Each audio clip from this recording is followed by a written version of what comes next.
So yun guys, ito na nga, nagbabalik na nga ulit si Banoy's Vlog. Ito na nga yung for orientation natin. Hindi ko na sinama lahat ng mga vlog kasi na-orient kami na bawal din mag mga video sa loob ng kumpanya nila.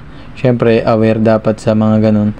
Sumusunod lang tayo, tapos yun, hindi ko na rin na video lahat.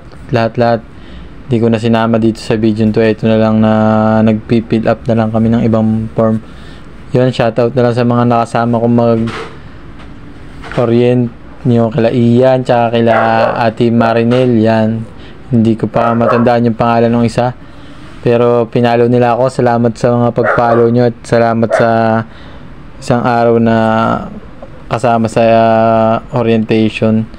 Iniklian ko na nga rin pala itong video to para sa mga manood kung ayaw ng mahabang video. Yan, ito na lang ang aking in-upload. Yan, shoutout sa lahat ng aking mga manonood at supporters. Yan, salamat sa pagsubaybay sa aking buhay at sa aking mga vlog.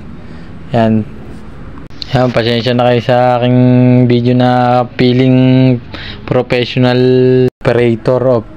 Yan, dito ko na nga lang tatapusin itong video. Ulitin ko, salamat, at ito lang aking nagawang video, pero salamat pa rin sa panonood.